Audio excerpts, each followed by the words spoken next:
every time I've pivoted, and I've pivoted a couple of times, as you've heard, I've worked across a number of different sectors in business, but every Hmm. time I've pivoted, it was purposeful, but I wasn't necessarily Hmm. thinking, let me pivot right now. I Hmm. have to step back from the amount of work I'm doing. And so that was the initiation of the pivot. I was very intentional about the scaling back of my work because Mm. I had an inkling there's more out there. And the next step in this role is not one I want to take. So now, how do I figure Right. that out? Oh my God. Oh my God. So So high do you feel up. stuck in that I'm so position? You feel like, deja vu. I've been here before. Say come back down to earth. Resist the urge. Still no break. On this court. Live high. Even more. Go for broke. Hustle hard. Read it all. On the floor. On the floor. Go for broke. Hustle hard. Leave it all. On the floor. On the floor. welcome to another Let's Dream Big, the CTA podcast. I am your host, your interview expert, Mark Thompson, here with another special podcast with my special guest and friend. I'm not going to say her name just yet because I do want to say her LinkedIn profile intro that she gave me is very well. I'm not going to read it all, but I do want to read it because she did his work. I got to put into it. So this young lady, she is a multifaceted professional with a rich tapestry for experience across diverse industries. I told you. As a seasoned leader, she has navigated the intricate landscapes of banking, mergers and acquisition, marketing, and in the most recent 5+ years, director roles in physical therapy. She is currently serving as a lead product strategist for a company committed to helping tech-based businesses grow.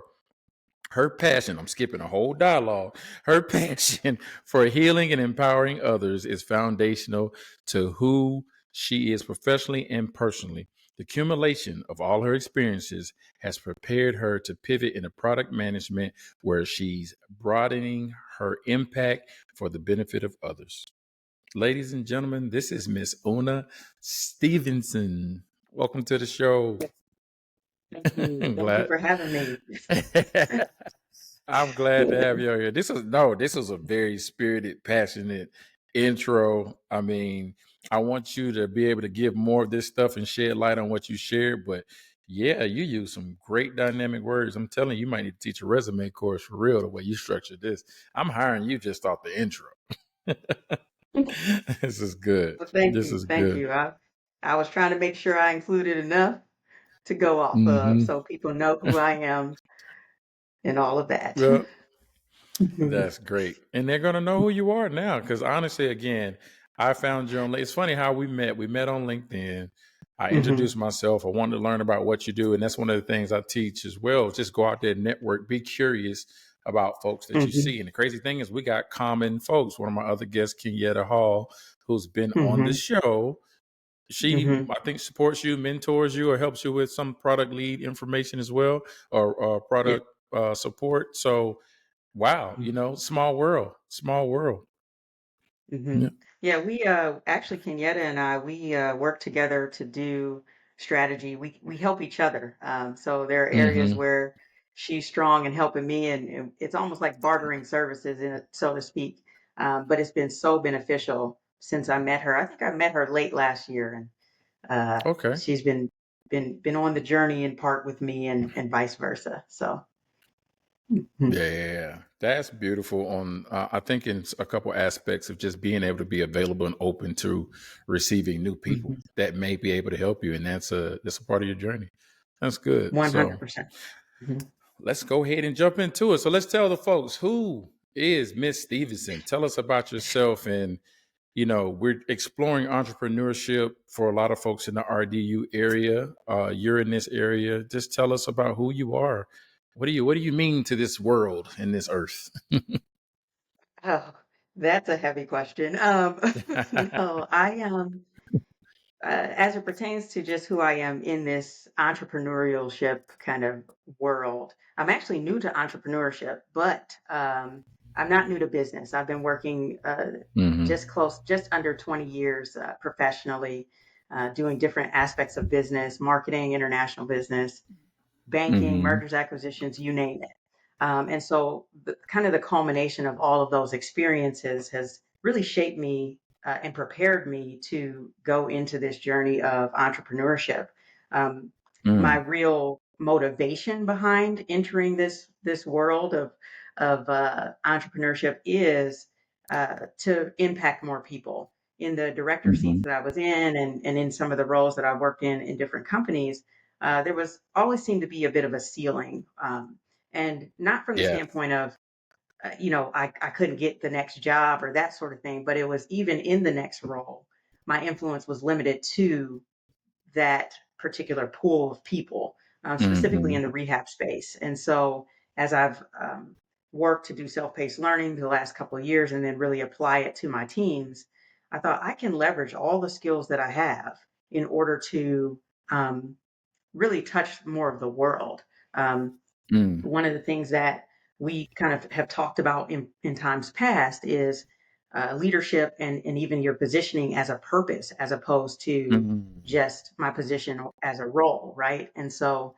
I think of entrepreneurship as a an aspect of my purpose and me being able to not only um, help other people and individuals, businesses, and things like that, but beyond that, it also helps me on a personal side where it frees up my time to be able to really lean into the purpose. I'm a mother, I have 3 children, I'm a wife. And so all of those things are allowing me, just being an entrepreneur, to have the freedom of time, freedom of Mm-hmm. money, freedom of relationship to be able to move in the purpose in a way that I think I'm supposed to be in this season. So,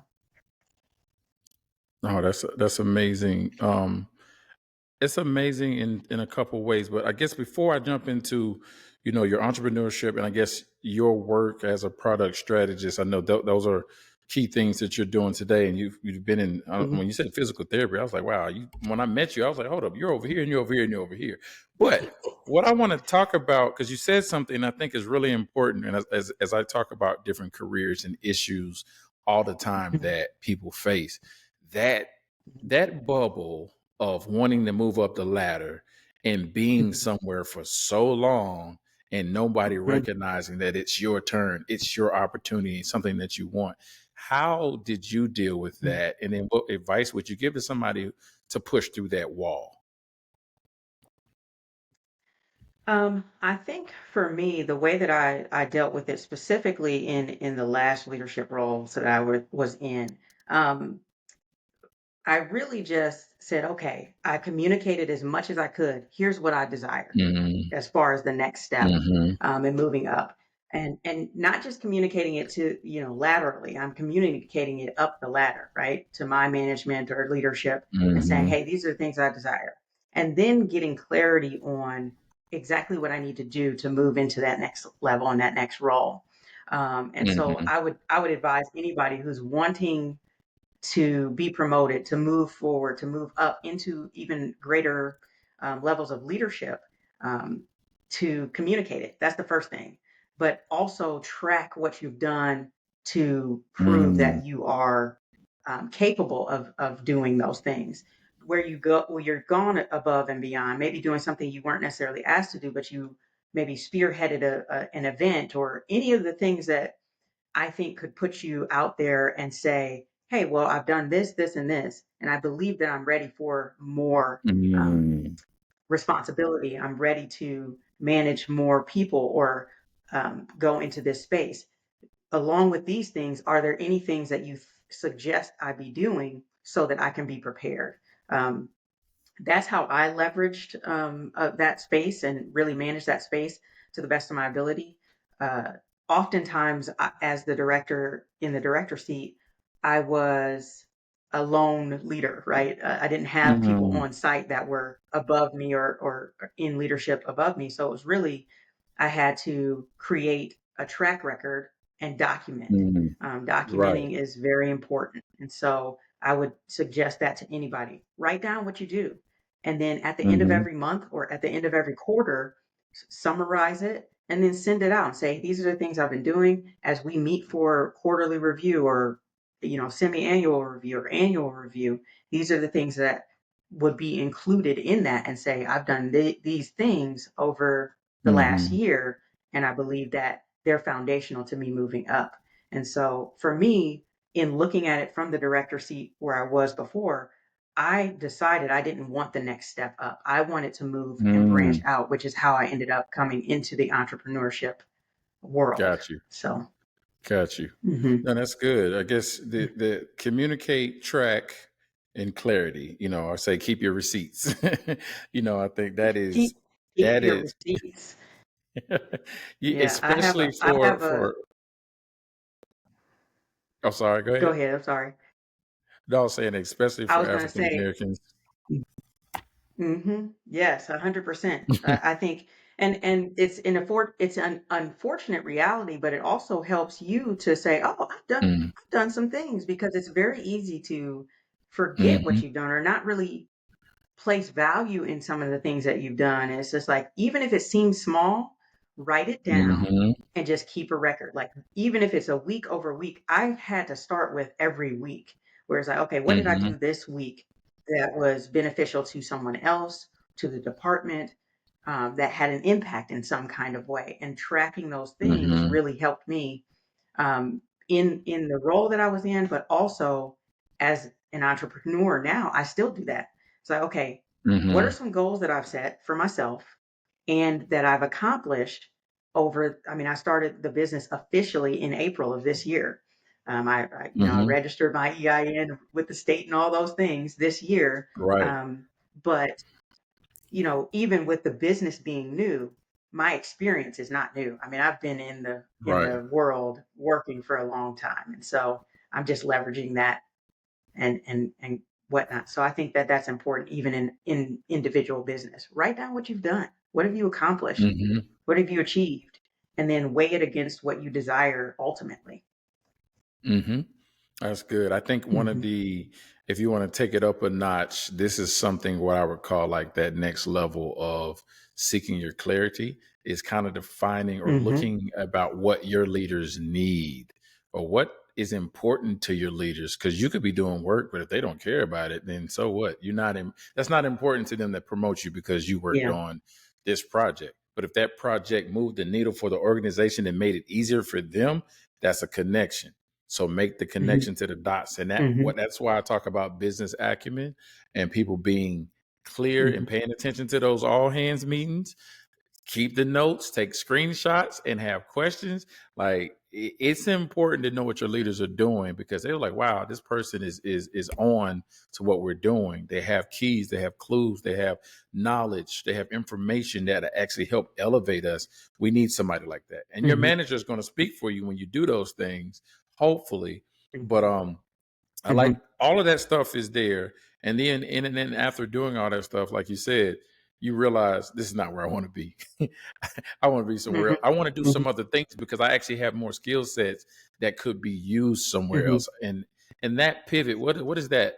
What does that pivot look like? When you made that decision, what was that final straw that said, I need to go over the product. I need to start doing this stuff over here. Well, really, for me, every time I've pivoted, and I've pivoted a couple of times, as you've heard, I've worked across a number of different sectors in business, but every Hmm. time I've pivoted, it was purposeful, but I wasn't necessarily Hmm. thinking, let me pivot right now. I might have had a Hmm. feeling in some of the roles where I thought, you know what, I don't know if this is really what I want to do. And then it was confirmed through some external circumstance. And so in Yeah. this particular pivot, there were some personal things going on where it's like I had to deal with some, not for myself, but for a family member, health issues that suddenly popped up. And it was like, I Hmm. have to step back from the amount of work I'm doing. And so that was the initiation of the pivot from the director seat. So I stepped down from the director seat into just a full-time role where I wasn't leading a Mm, team at that time. I did that for about a month, and then I was like, I think I want to step to part time. And then mm, I did part time, and then I did PRN, which is just kind of as needed pro rata. And so that's how that pivot happened for me. But it was Mm-hmm. I was very intentional about the scaling back of my work because Mm. I had an inkling there's more out there. And the next step in this role is not one I want to take. So now how do I figure Right. that out? And what the time back allowed me to do was to really get into the creative space of my mind. I had already been Mm. doing a lot of self-paced learning. I had already been doing, I'd gotten certifications as a scrum master, a product owner, and then I learned about product management. And I was like, I'm already doing this in my Right. role. I just didn't know it. And there Mm-hmm. were, there were nuances to it that you had to learn, certain verbiage and all those things. But I started applying it to my team 2 years before, or about a year and a half, excuse me, before I transitioned out. I was applying, Scrum methodologies and agile principles in a more pointed way. I was already doing it. I just Mm. didn't realize it. So then I ended up finding out about product management and really understanding, oh, there's a lot of crossover to what I do. I'm already doing this Right. and I can do this on a greater scale. And I think that, when you understand and recognize, this is the last thing I'll say about it, is when you recognize the position you're in and you recognize your skill set and it's like, I have a skill set. I am applying it here at this role. And then if you decide, Mm-hmm. hey, the next role is not going to allow me to expand on that skill set, I'm just going to be kind of staying in the same vein. I think it's time Right. to move. That's my personal thoughts on pivoting and when to make that decision. And you really just have to get comfortable with it and say, this may not be familiar territory from the standpoint of if you Mm-hmm. pivot into entrepreneurship or if you pivot into a completely different space. From healthcare to tech is a completely different space. But Mm-hmm. I understand how I can do it, how I can apply the soft skills I have. I just have to learn. I've been learning and have been applying understanding of AI and tech driven, AI driven interfaces and things like that. I'm a master at creating a workflow. So Right. I've just been doing that with my own business. And so, Right. I'm helping Right. others do that too. Mhm. That's beautiful. And I wrote down some key things here because you said purposeful pivot. In that Mhm. moment, I just thought about, like, how you're in a relationship and you break up with somebody and you need space. That space, if you Mhm. take that space and you're intentional about that space, that's, like you said, you found your creativity. You're like, wow, let me dig into what Mhm. really is. What am I really good at? What is my purpose? What brings me Mhm. joy? Like when anybody gets laid off or you leave a company, I always tell people to take some time to just breathe. Yeah. And things will come to you Mhm. because you're not bound to whatever stress you were dealing with before in that company. And you'll start opening up your mind going, Mhm. wait a minute, I'm good at doing this. Why am I even doing that? Now, if you waste that time, you may miss your opportunities.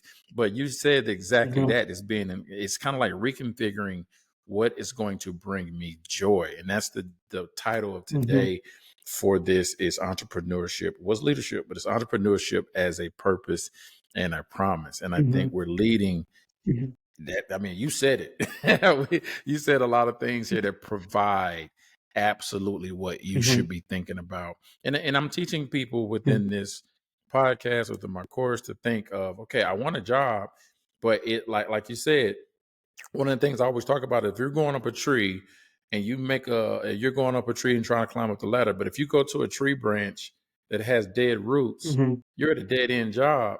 Yeah. It falls off. Guess Mhm. what? You got to start over. You want to make sure you keep going up Yeah. that tree and keep going to the tree that bears fruit that actually makes you more Mhm. valuable within the company, or pivot to something that you're good at. I've been working in HR for 20 years.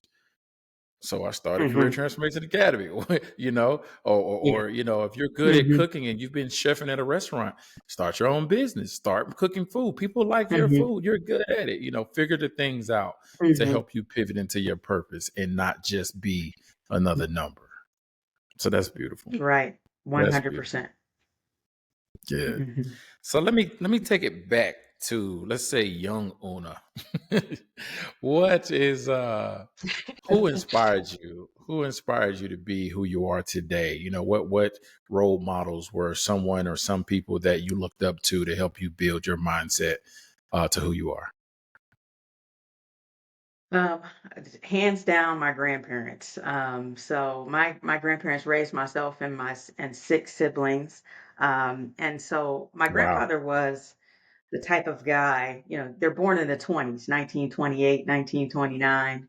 Grandma's Mm, still alive these days. Her and her identical twin sister. But wow. they were my inspiration. They raised me from about 3 years old up until I went off to college, 18, and my Hmm. siblings as well. And so my grandfather was he was a tough, guy. He was charismatic. People loved him, but he didn't play. It was like Ed Jones. You listen to what he has to Yeah. say. And so, um, he was very directly and more, I think, yeah, I would say directly authoritative and the type of leader and man that was like, okay, I can look up to this person. Was he perfect? No, but Right. he was admirable in a lot of ways. And he always he was the person who fought for the underdog, and I think that was just kind of Mm, innate to who he was. And so that, I think, is something that I adopted from him. Observing him just helping people when they needed it. He might throw some cash in your hand just to help you out when he's interacting and talking with you, and that was how he was. And then my mm, grandmother was she's 5 feet, she was 5 feet nothing. Now she's probably four or something, but 4 feet, mm, 11 or something. But she seemed like a giant to me.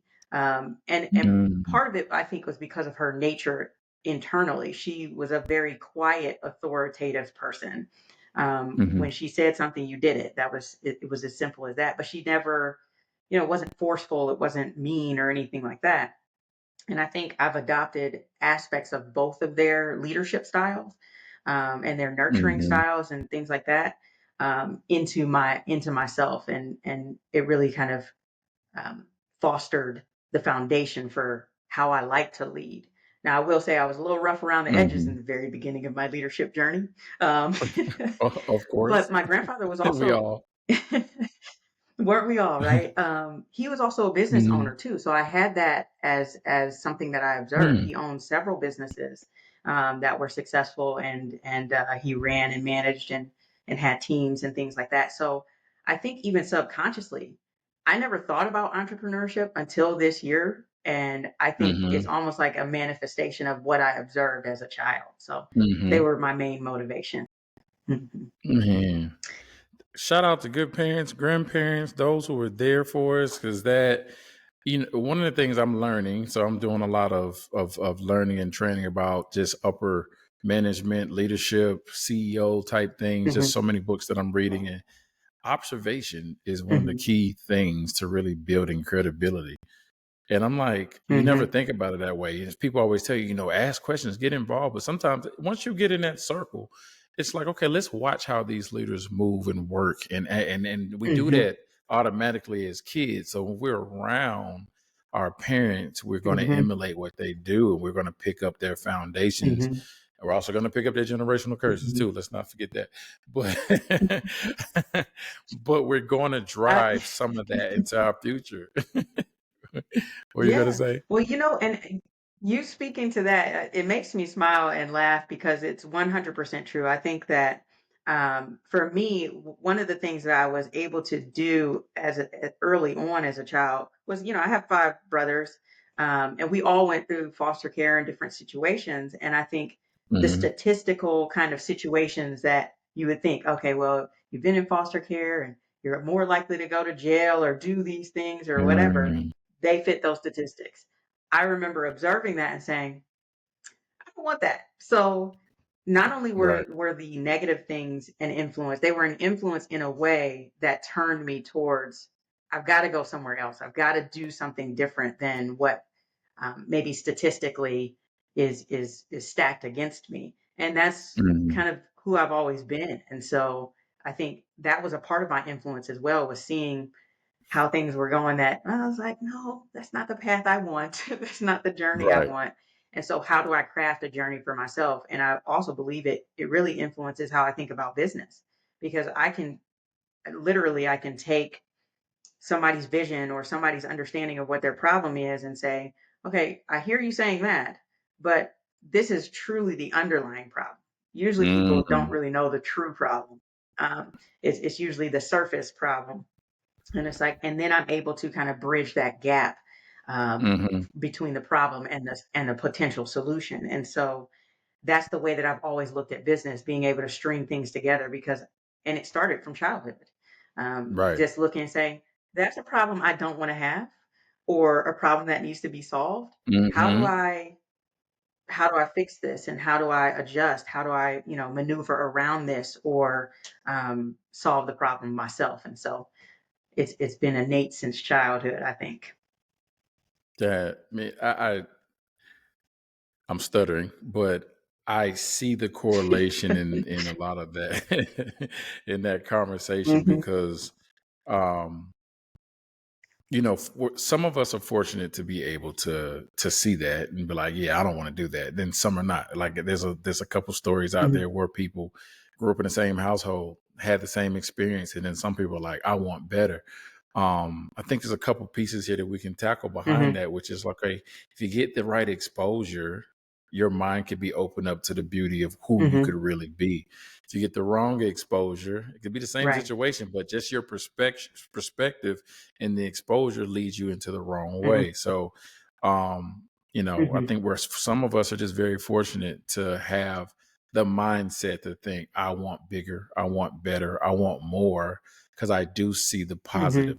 What they say, the glass half full versus the glass half empty. Hmm. I've always been a glass half Hmm. full, like, and we're gonna fill it up with some more water in a few minutes. That's always been me, optimistic about that thing. But Yeah. I wish there's a way to really teach, and maybe there is some, I think there's some positive psychology methods on putting that into people's minds, because I think every one of us has an opportunity to tap into that person inside of them that they've never met, to actually explore better careers Hmm. and also entrepreneurship Hmm. and taking to that next ladder, Hmm. into those next areas. So what I'm leading into now is just, you know, you're a leader in all these positions. Which one really did you learn the most from that you're pulling into your business today?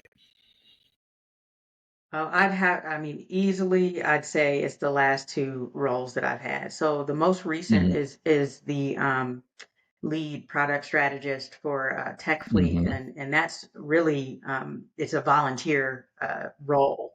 And so what that has allowed me to do, and that's more recent, recent 7 months or so, where I got into that role, and what that has taught me and what I'm bringing forward, I think, is how much of a servant leader I actually am, Hmm. and the practical application of all of the things that have led me to where I'm at right now. So Hmm. the director role before then, I think, was foundational to this role, in that in that director seat over the past 5.5 years, or a little more than that.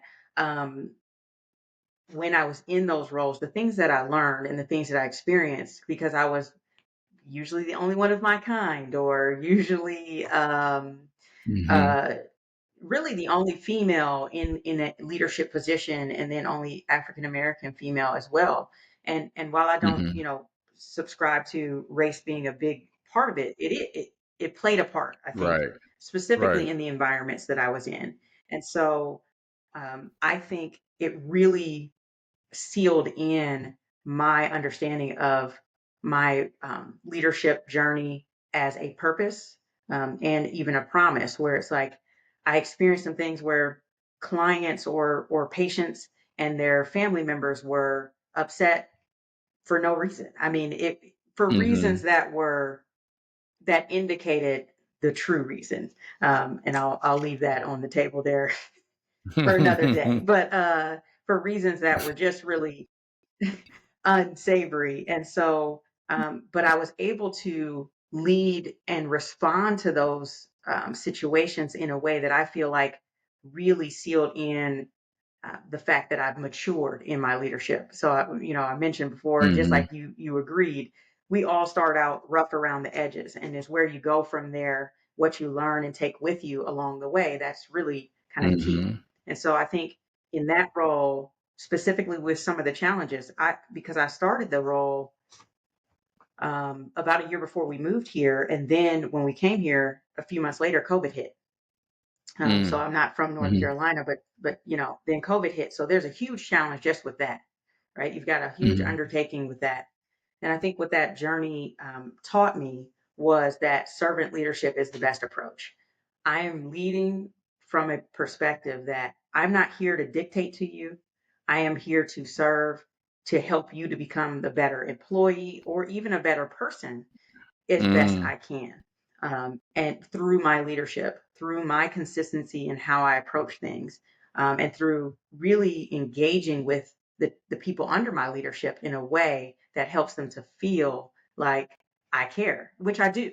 I do care, but I also am about the bottom line as well. And so there's a good combination. I feel like that's grandma and granddad coming out right there. Mm-hmm. Um, uh, and I think that, the biggest lessons were really that servant leadership is paramount to any good leader, in my opinion. You can lead without it, but can you lead Mm-hmm. well without it?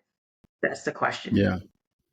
Good, good. I want to ask this question because since you talked about servant leadership, and this is one of the questions, so I don't usually go to my questions, but this one was perfect for what you're talking about. So, how do you balance Mhm. personal ambition with your servant aspect of leadership? So, you know, that's a good question. I think that'll Uh, be good to answer. yeah, You know. I think that one's an easy answer for me in that I think that you find the balance in aligning your purpose with what Mm-hmm. it is that you're endeavoring to do. So if as long as and Mm-hmm. for me, alignment is very important in my spiritual life, and in just my career and Mm-hmm. even in my personal life. And does this align with what my foundational purpose is? And I believe that my purpose, at least in entrepreneurship and in the things that I've been doing, is to ultimately touch as many people as possible and help them to move from where they are to better. That's like the culmination of it. So does this align? Does this allow me more opportunity to do that? Or does it keep me in the same vein? Or does it stifle that? So I'm Mm-hmm. asking those questions constantly about what I'm endeavoring to do. Because of course, we all want to make money. We need to make money. It's foundational to life, right? We have to pay for things. But Right. that's not my motivation, right? I don't take everything that's tossed to me in this entrepreneurship. The art of saying no is a part of it too. But I Right. believe balancing that ambition with that servant leadership side of things really just comes with um, alignment. Does it align or does it not? And if it doesn't, then how do I navigate around that? Because I may not need to go down that route. Because if it doesn't align, then it takes me off my purpose, takes me off my game. So Perfect. That's well stated. And with that, we're going to take a commercial break. Unlock the secret to outshining your competition in job interviews. Our course will teach you the mindset that turns job interviews into dream job offers. Ever wondered how some people effortlessly ace job interviews while you struggle to make an impression? Mark Thompson, founder and interview expert, has been in your shoes. After years of mastering the art of interviews, he has cracked the code. Now you can learn this code through our course at Career Transformation Academy. Our online course, The Blueprint to Landing Your Dream Job, is a game changer. It goes beyond traditional interview tips to provide you with a mindset makeover. We'll show you how to turn every job interview into a golden opportunity. What's truly valuable is the shift in mindset. We're not just preparing you for interviews. No, we're preparing you for a lifelong journey of career success. So are you ready to take this first step towards your dream job? Book a free session with an interview expert today at www.careertransformationacademy.com. Let's unlock your potential and set you on the path to success with the blueprint to landing your dream job. Don't wait, okay? Your dream career is just a click away. Click on the link in the description and we'll talk to you soon.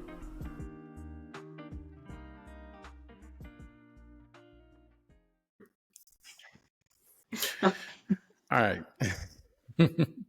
So we're back, and what I want to talk about now, alignment is really key in Mhm. entrepreneurship, because if you're doing a company or building a business that you really just trying to, like we talk about, if you're just doing it for money or you're just doing it for what you see somebody else doing, then you're not really going to get far. Even as a leader, as a mother, I mean, as a father, Right. it's just like, man, I Mhm. don't want to just be here. I need to have, like, I want to be here and I want to do that. And I want to really, really Mhm. drive some success here. So what would you say, what's some of the things that you've discovered at this point, in business that's a little bit different, something you didn't think that would hit you, but it has hit you so far in entrepreneurship. You're learning through that, but it's not a failure. It's just that I had no idea. Now I got to learn how to navigate through this. I think one of the what the way I'll answer that is really it's been in the interactions with people when especially when they Mm, ghost you. So people are busy. I totally get that life yeah. life is busy. But and it wasn't that I had like rose colored glasses on that I thought every time I talk to somebody it's just gonna be a landing, but maybe Right. subconsciously I did have that in my mind. So I would say that was when people have not responded and they've just kind of just literally ghosted, and it's like, well, I've done some work and we've talked about things and I thought things were progressing Hmm. to the next step, and then they just didn't go anywhere. And it's like, okay, I'm going to touch base with them and see. And it's like, then when does it Yeah. become I'm pestering them or stalking them, right? I would say that's the most surprising thing for me is not the actual fact that it can happen, but I think that people will do that and just kind of leave you hanging. Yeah. um, Right. so Right. that's been a lesson for me. It's been a lesson in that practically and then also financially, because one of the things that I changed as a result of that is because I did do some significant work for this individual and I hadn't got paid Hmm. yet. So I learned a lesson in okay, let's get some good faith things going. And so I Yeah. just have a different process and approach. But the way that I came about that process and approach was similar to what you talked about earlier when we talked about observing, right? So I actually Hmm. and mentorship is so important, I think. Having people in your circle that are either that have succeeded in the ways that you want to succeed or are doing the Hmm. things that you want to be doing is so important. Yes. And so I reached out to a connection that I have, and I was like, hey, how do you deal with this when it happens? Because it happened twice to me. And I was like, Hmm. I do not want this to happen again, but if someone does ghost me, at least um, I'll have a little bit of money as a result Right. of our interactions. And so uh, she gave me some really practical approaches, and that has worked Hmm. so far. And really, what it does is it incentivizes the person to actually commit. I don't Hmm. think it was anything that I did wrong. I think it was more of people sometimes don't understand the commitment that they have to make in order to enter into moving forward. There's growth, Right. but there's a commitment to that growth, if that makes sense. Right. So, Oh, it makes mhm, total sense. I think even for myself, that ghosting piece, that I've never considered myself a salesperson. Customer service all day long, but sales mhm, is a new ball game. And then when you're talking to somebody who's mhm, saying they want to be interested, and you, like you said, you're doing the work, you're giving everything, you're connecting with them, and then silence. mhm, So for me, I had to get over that to know that this is going to happen, and it's mhm, 25% interested. mhm, Um, some people are going to come in 100% ready and still back out, so mhm, it is those things where you start to learn, because that is a challenge piece of entrepreneurship that you have to be prepared for. And I think that thick skin and some of that would, I don't want to call it failure, but it's learning. It definitely is something where I'm going to mhm, learn and help me interact. So now I'm like, okay, when I talk to somebody, I understand how people move and shake. I already know now when I get yeah, a conversation with somebody, they're not asking questions and they're not, yeah, yeah, this sound good. Yeah, you're not gonna be. Let me see some documentation. Here you go. Man, you have a great day. Be blessed, brother. All right. I'm going to keep it moving because you've already shown me the interest was just, I was looking for something that might be free. I was looking for you to help me Right. without for it. But it's like, no, I let you know this is a service. This is a business. This is what we do. Mm-hmm. If we're trying to change your life, Mm-hmm. you can have more money Mm-hmm. than you invested in me. 50 times the amount of Mm-hmm. money you're investing because I am in Yeah. the business of changing lives. And that's what's aligned to my purpose. So that's the Mm-hmm. beauty part about why I'm still here in the same way like you're in your business because we're helping people be better. I think those are the Mm-hmm. best businesses to be a part of.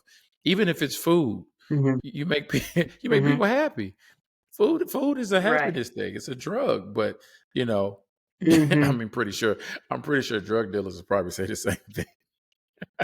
This But But tell that to the person who loves food enough that they can't even stop eating it. I totally right, get it. Yeah. But finding yeah, that space, I totally agree. Hmm. yeah, this is good. This is good Hmm. stuff. We dropped some good bombs here, and I'm enjoying this. I really want to. Where did you go to school? I went to University of Cincinnati. That's where I went to Oh undergrad. yeah. And then after that, I got my physical therapy from Sinclair Community College. Okay. So I Okay. went there for my PTA therapy. And before then, I was in an all girls high school in Cleveland, Beaumont School for Girls. Wow, Hmm. you've been everywhere. I think we talked about this, but I know you made that switch. It's like you were director at the physical therapy unit, right? Like, what were Hmm. some of the joys that you had experiencing learning that? Because honestly, to become a physical therapist, you have to learn a lot, and you got to really take that. I I think only that's heard why the some last people part of will that. I'm sorry. You said what were some of the? the joys. I'm sorry, and I'll remove that. So, Yeah, what were some of the joys of learning that's okay. that you took away from being the director of physical therapy? You know, because you had to really put a lot of work into getting being certified to be a physical therapist. I think that's what a lot of people do today. Hmm. If I went and got my master's degree, then that means I need to be Hmm. doing this for the rest of my life. And that's not Right. necessarily true what you did. So, what were some things Yeah. from doing that you would say that really added to my life and added some value? Oh, 100%. I think that treating the patients the way that I did.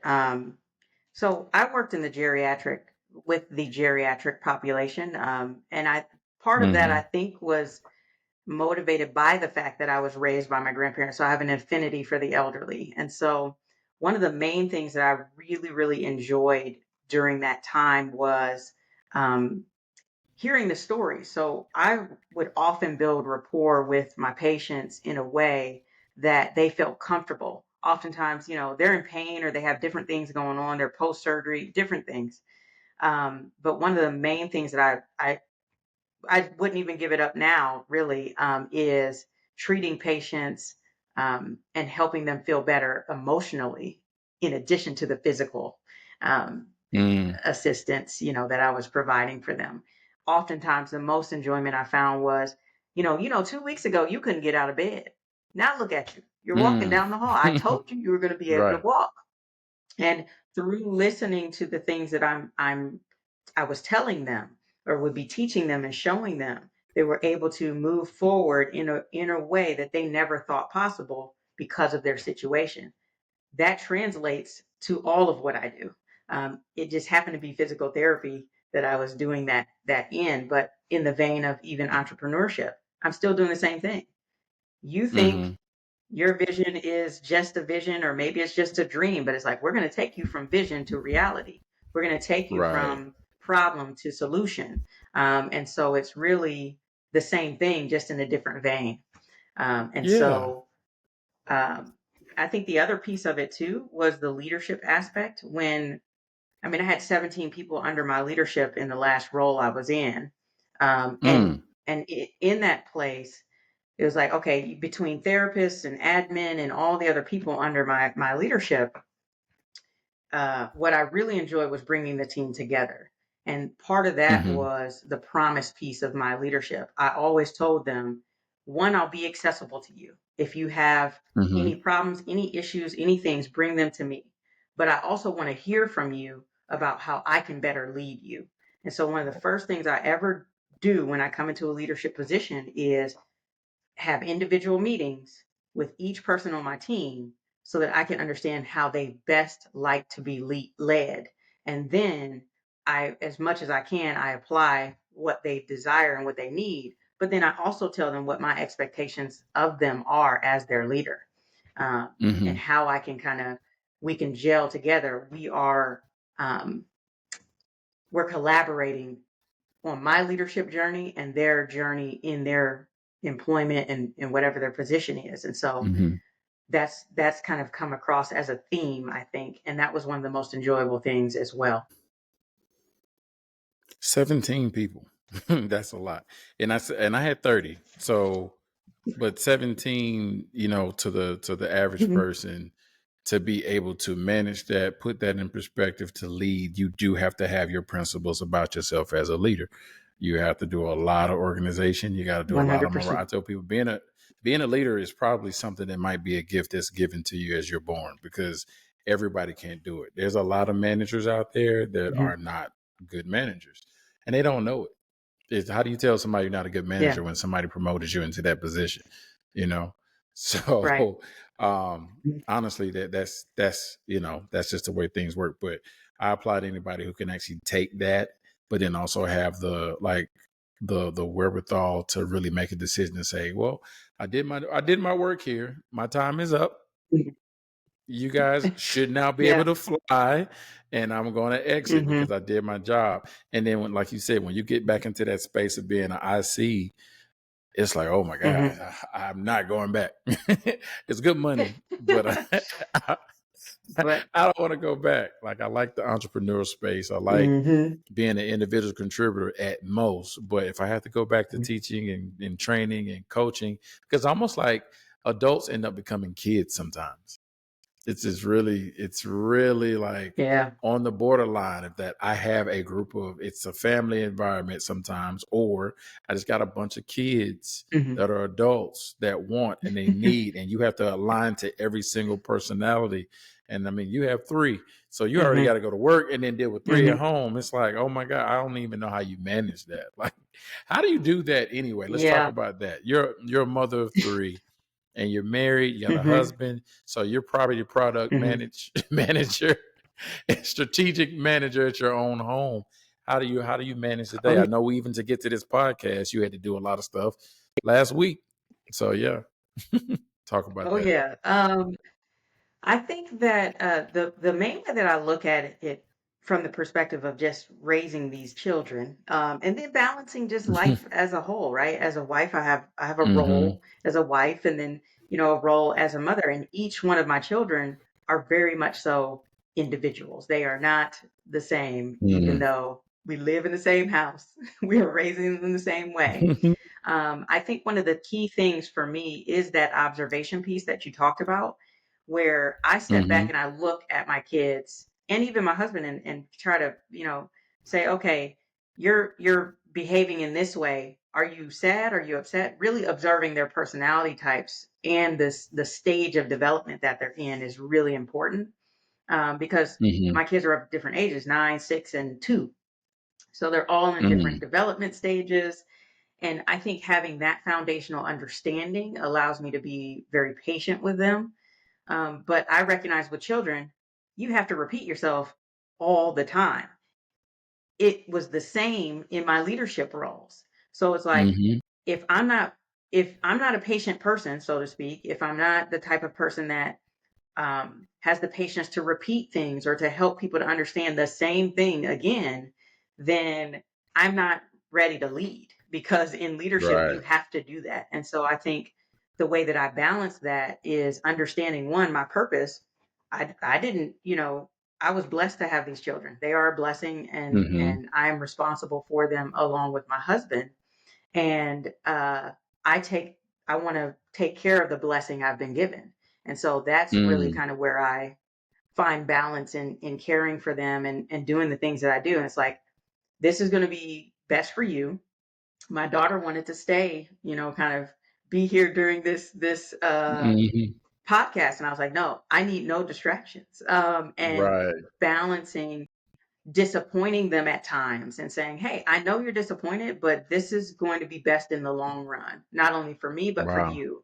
And I think having that perspective when you're raising kids is important, and it's foundational for me, at least, to be able to communicate that and Mhm. say to them, hey, you may not like this, you may want to watch this, but for I want to protect you. These are all just facets Right. of parenthood. You have to protect their innocence and still help them to grow into functioning adults. And so it's like that Right. heavy balance. I take a lot from what my grandparents did to raise myself and my siblings. And Mhm. I think that my grandmother did it with such grace. I mean, there's 7 kids in the house, Mhm. and she raised us as best she could. And so for me, it's like, okay, I've got to just balance all of the things. And sometimes it's really about partnership, right? So my husband, Yeah. I said to him, "Hey, I've got this and this going on. I need your support in this way," and being very clear about Mm. the support you need, Clear. e- be it in the home, and then outside of the home, where it's like, "Hey, friend, can you take my kids for like 3 hours while I actually go and tend to my marriage and go like on a date?" Or Mhm. um, or even just having we have family meetings. That's one of the things we do. We have family meetings, and every night, as much as we can, we have dinner at the table together and we do a devotion. Mhm. Those are some of the balancing things that we do Mm. that I think keeps me grounded as a parent, and it keeps us in touch with each other, because at dinner Right. we um we ask these questions of, what were 2 or 3 feelings that you had today, and why? What was associated with that feeling? And our Mm. kids have, I'm like, man, you said some deep things. And so, but we get to know each other as opposed to Mhm. just muddling along through Right. life, right? So that's how I balance Man, that. this it sounds like if I were to close my eyes, I wouldn't be able to tell whether you were talking to a company, but you're dealing with your kids, but the same passion and energy of being a leader, it applies, especially when you're passionate about leading Mm-hmm. someone. I'm the same way with my daughter. I Mm-hmm. want her to have the best of everything she can have. So I'm going to prepare her.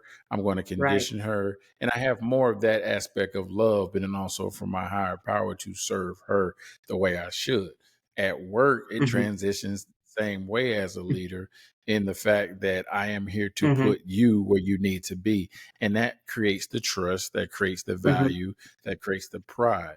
Now, the difference between work Mm-hmm. and family is that at work, if you don't want to be here, bye. At home, you got to be here. So we're going to push through this every day Yeah. until you're We. 18. And, Mm-hmm. you know, um, so yeah, there's a little bit Yeah. more passion there, but it does have a lot of parallels when it comes to being a leader, and I think that's awesome that you Mm-hmm. have a lot of that skill set that you.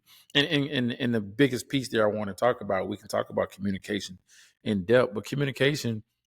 People say communication, right? But communication has to have Mm-hmm. communication, and I don't know if that makes sense. But what I mean by that is I can't No, it just does. say, "Hi, I need you to do this." Do what? I need you to do Mm-hmm. this. This is why, this is how, this is where, this is Mm-hmm. when, and then this is what the result Mm-hmm. can be. That creates people saying, Mm-hmm. I understand now. I've received it, and now Mm-hmm. I'm going to apply. Like you said before, you can say Right. something to your kids, you can say something at work. When it comes to change management, it takes 7 times before things are received. The leader can say it, you tell the Mm-hmm. managers to tell their employees, you send an email, there's Mm-hmm. another training done, and then you send a reminder email, and Mm-hmm. then there's a go live. That's 7 times. These people are tired of hearing it, but Mm-hmm. what's ingrained in their head is that. Same thing with a kid. Go clean your room. I thought I told you to clean up your room. You didn't clean your room up. If you don't clean your room Mm-hmm. up by tomorrow, I'm there's some contingencies going on as well about what I've asked you to do. Mm-hmm. And now they're like, you know what? I don't want to hear that. I'm going to clean my room before she Mm-hmm. or he says I'm anything. going to. So, Yeah. Mm-hmm. Yeah, there's that Communicate. conditioning. That's really what it is. Mhm. Mm-hmm. It's conditioning them to and empowering, I think, in a way, because like my kids, the other day. They surprised me. I had Mm, gotten them from school, and my husband wasn't here yet with our youngest, but two of them were here. And I sat down to do some work in here and came out, and my daughter was sweeping, and my son was clearing the table to set it. And I mm-hmm. was like, wait a minute, I didn't even have to tell you to do it, even though it took not, but really it's the same. It's the same with leadership at work. When I Yeah. left I took a 5 week leave of absence. I took a leave of absence and then I came back. And during that leave of absence, I literally, prior to it, had communicated to them. I knew that I trusted they could get the work done and everything that needed to be done would be done. Mm-hmm. And it was. And it was because I had fostered that type of environment over a 2.5 year period with this particular team. And Mm-hmm. so by the time I was leaving for a break, a very much so needed one, they were able to do the work that was necessary without having to touch base with me. And then I came back and Mm-hmm. things were just flowing, like normal. And then I made an adjustment Right. and decided to step down. So, um, but in leadership, ultimately, that is the goal, at least for me, where I don't Mm-hmm. need to be here for you to do what you're supposed to do. I don't need to Yeah. dictate to you or tell you, yes, I'll instruct you at first, but I'm not just going to instruct you. I'm going to teach you and then help you to move comfortably into that. Same Right. with parenting. Yeah. Yeah. So, These are hmm amazing parallels. I mean, I could talk. I think we can go into it because what you just talked about there was the joy. I know we're talking about entrepreneurship, hmm but there's a joy in leadership the same way. Like I feel yeah. when you come back and you recognize things were taken care of and everything was happening, everything that you put and instilled in them is now working, and it's working with hmm what I would call automation. And I think, like my child did the same thing. She cleaned up her mess, and I yelled at her for months: clean up your mess after you finish eating dinner, pack your stuff up, throw your food away, put your stuff in the sink, get the crumbs up. hmm And just hmm yesterday, I looked over, I'm like, what are you? I had I to give know. her a round of, you know what? Yeah, you get a lollipop. What do you want? You get rewarded. And it happens that way because hmm we do that when we see those things. We reward the people who are hmm stepping, and it's really just your job. But when we know that you've now hmm taken a step up, I want to show appreciation for that. And that's just the joy of hmm leadership. That's how I know I've impacted things and for people. hmm And I think in the entrepreneurship space as well, that's some of the things as hmm individuals we have to remind hmm ourselves to appreciate how much work you've done. When I look back and looked at everything I've done in my work, I had to go back and look and go, good job. Like you can't stop now. You've done a lot of, pat Yeah. yourself on the back, and you don't have to look for hmm validation, because I'm like, I have mounds and mounds of work that's been created. That's the hmm foundation of what I'm trying to build here. And it only has hmm wings to grow. And I think in the entrepreneur space, you're kind of by yourself. You are your own servant leader. You're the motivator. You got to push hmm yourself to be great. And you have to remind yourself you're doing a good job. Keep hmm going. You did Yeah. that. 100%. I totally agree with that. I think to that end, that's why I write the things down that I do, because most of the day I'm here just by myself doing things, but it's like I'm not just doing things arbitrarily. I'm doing them with purpose and on purpose and all those things. I'm working on projects for customers and clients. And while they could give me, a review or, say these different things about what they've enjoyed about the process and what they liked about what we did and accomplished, ultimately that's one kind of touch point. I have to really be able to self-validate and self-motivate in this entrepreneurship journey.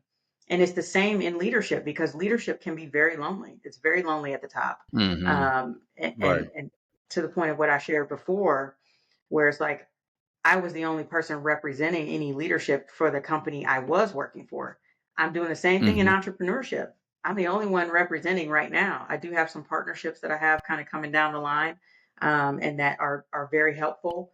And I'm networking in a way that's intentional to help build that foundation of there. I'm not the only one. I'm not by myself in this Right. completely, but ultimately writing out the things that I'm doing is really helpful to see, okay, I'm Hmm. accomplishing things.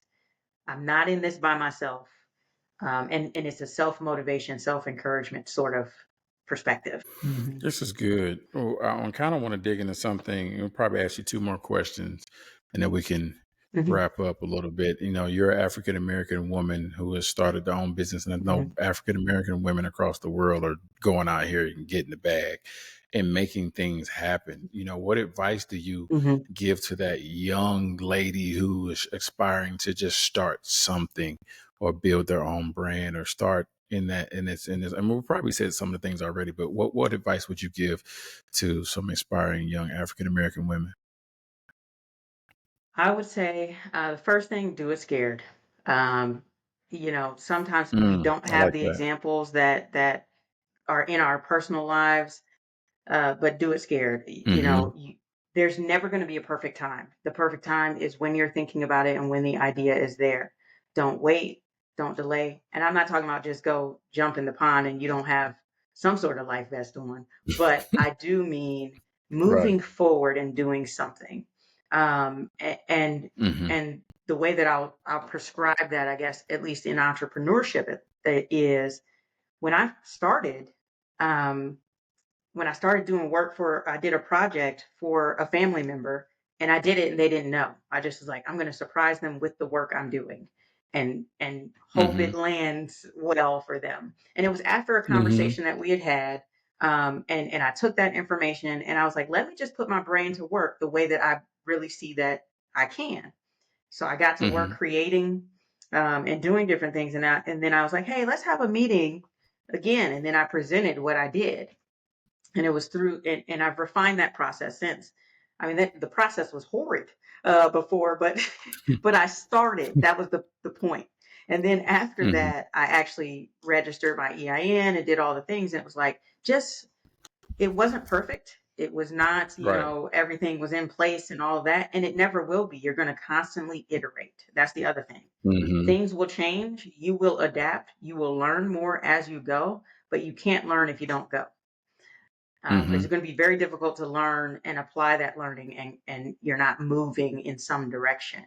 And so that's the first Right. thing. Do it scared. Even if you feel afraid, feel like an imposter. The other thing is getting connected with people.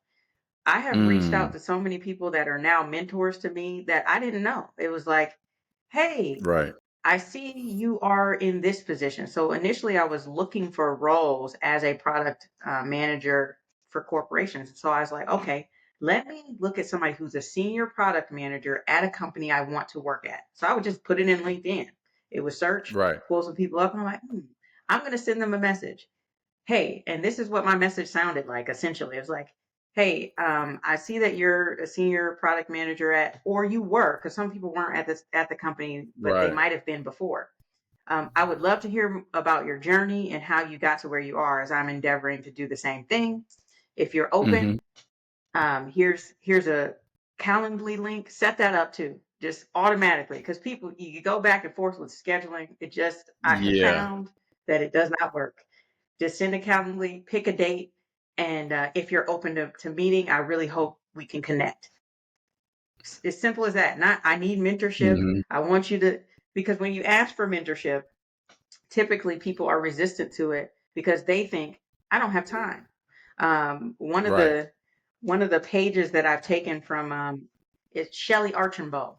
Hmm. Unapologetically Ambitious is the book that she wrote, Mm. and in the book she talks about this concept of not asking for mentorship but taking it, and the way that you Mm. take it is through organic interactions. And so interactions like if you're reaching out cold to somebody, or if you work in a company and somebody is in a position you want to be in, you just say, hey, Sally, hey, John, hey, whoever, can I pick your brain for just a few minutes about X, Y, and Z, and have specific questions and things that you want to Hmm. inquire about, but also weave in there your interest in them as a person.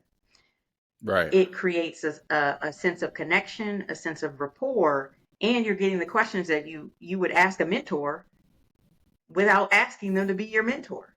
And then you come Right. back and you say, hey, 1 month later, hey, John, hey, Sally, hey, whoever you asked, um, I implemented what you told me to do, and here's the result. Now they're more apt to help you again. Can we talk again about this, and that, and have more questions?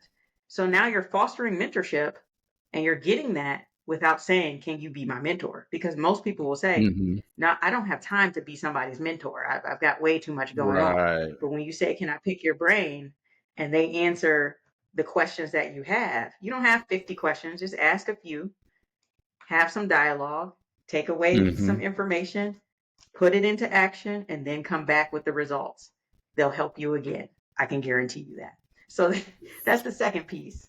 And then the other, I would say the third most important piece is to really understand your why. And really, I would say this is probably the first and Mm. most important, is understand why you have a desire. Because I have ideas all day long, but Right. do I execute on every single idea that I have? No.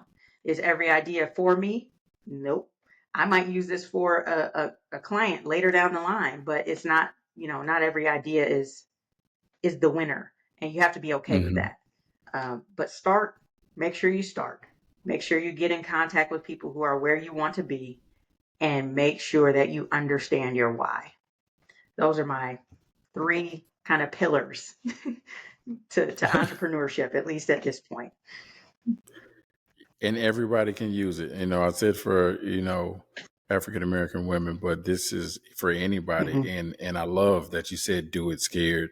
I love the networking Mm-hmm. piece because that's how I met you. I came with, and you could actually teach my Mm-hmm. course. You just did it. You just taught the networking piece.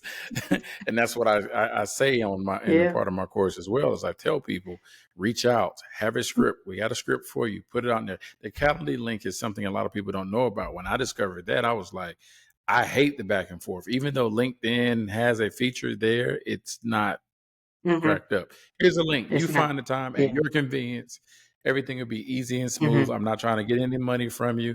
I'm not trying to get you to buy some products. I'm not going to give you $50 Mm-hmm. to do a survey. I'm really genuinely trying to learn about who you are. And I think that is a Mm-hmm. big piece of being intentional about that, because you'll discover what you're missing and what you need. And again, like you Yeah. said, do it scared. I was sending out emails, but even I send it to you, a lot of times I send these things out, I'm like, push the button in. Just push the button and Yeah. keep sending these things out, and people will show Hit up. send. Hit send. Mm-hmm. Yeah. The Hit it, people, and hit the button. I will say this one other piece, along with those three pillars, and specific to African American young women and young people kind of entering into a space that could be unknown or unfamiliar to them. Um, Along with those three things, recognizing your value beyond your skin color is important, because Mm, people, be it the same skin color or even otherwise, will always have an opinion and a perspective. I am the type of person that I do care deeply about people and their growth and their understanding, but I am not a people pleaser. So when If that makes sense. And so what I mean by mm-hmm. that is I do enjoy helping people. I enjoy being there for people and being in a place of service, but I'm not looking for people's approval of who I am and how I am. Mm-hmm. I'm made the way I'm made, fearfully and wonderfully, and this is what you get. Yes, I'm growing. Yes, I'm learning and all those things, but you can grow and learn from me. Recognizing your value, no matter what your skin color is paramount as well. So if Mm-hmm. I had to say it as four pillars, recognize your own But value is the 4th. Mm-hmm. that is, man, you just wrote a book right there. That's an ebook. Do it scared. Like, that's chapter 1. You got everything right there. This is good stuff. I appreciate that. Let's go ahead and wrap up. Mm-hmm. And I just want to ask you, if somebody wanted to reach out to you, LinkedIn, or if they wanted to email you or contact you and pick your brain and understand more about what you do in your consulting business. We didn't even deep dive as much as we could there, but If they want to reach out to you and learn more about what you do and what you discussed today, how can they reach out to you? Sure. So LinkedIn is definitely my primary right now, but I do, if you want to email me, it's admin@unasconsulting.com. And so, just to kind of give a quick summary of what I do, in addition to all that what I've shared, Yeah. my my business is rooted in connecting connecting people's vision with the reality of it coming to fruition. And the way that happens is through product management, marketing and brand strategy, and then business operations and development. And that's my sweet spot, really, because when I've come in leadership before, the way that I've applied that is really coming in and saying, okay, what needs to change that's already in place? And I think of myself as a change agent for people, where it may be difficult to change or difficult to shift, but I can see the gaps between what they're doing and what they need to be doing. And then I bridge that gap. And so Right. I do it through those services. And, I leverage that skill set that I've built over the last almost 20 years of my career. So if anybody's needing that, and really, I'm looking for corporate clients. I've done some individual business work, some solopreneur, but I'm looking corporate to help corporations so that the spread and the influence is much greater. And so that's what I do. But yes, LinkedIn, Una Stevenson, my website's up there, as well as admin@unasconsulting.com. So that's how you get in touch. Yeah. This is good. I know there's hopefully some businesses out here will reach out to you, or somebody hears this and can share this information to another business. I know we've been waiting to do this podcast for about 5 months, but we found it. We found it. We got you on here, and this was beautiful. Like, you definitely dropped some real serious content. I think if anybody wants to consider and understand the mindset, I mean, if I read some of my notes, I can just read the words: communicate, clarity, track, document, value, purposeful pivot, reconfigure. I wrote that for myself. Fight for the underdog. What was the thing you said about mentorship? Like, take mentorship. Oh man, that one hit hard. Like, take it. Don't sit here and think somebody's just gonna Don't ask for it. automatically help you out. Yeah, just go out there and take it. Do it scared. You said I wrote down consistent, but you said networking, find your why and then recognize your value. Like, we dropped a lot of science to the entrepreneurship word, but also more in the leadership space. You are a valuable leader. You're building your own brand as a leader. You've got a lot of experience. You're an incredible mother, incredible wife. Thank you for being on my show. So folks, this is it. But I do want you all to know that if you want more opportunities to see stuff like this, to witness great podcast guests like this, please make sure you stay tuned and follow us on all the platforms, all social media platforms: YouTube, Facebook, Instagram, LinkedIn at Career Transformation Academy. And you can follow us on TikTok as well while it's still there at The Blueprint by CTA. And if you want to take a deep dive into your personal career, get a free career consultation, or even jump into the next ladder of taking my course that'll help you get your next job, the blueprint to landing your dream job. You can go on to www.careertransformationacademy.com, sign up today, book a session. Let's talk. Let's get you that bag. Let's get you some money here. We got some great folks to help too. Maybe Una can be your mentor. Yeah. Do it scared. And come on, reach out. I'll gladly give some nuggets. Well, thank you so much for having me on here.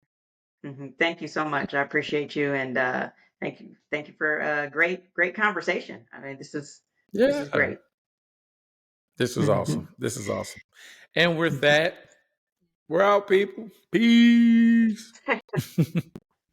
Oh my God. Oh my God. So high up. I'm so full. Deja vu. I've been here before. Say come back down to earth.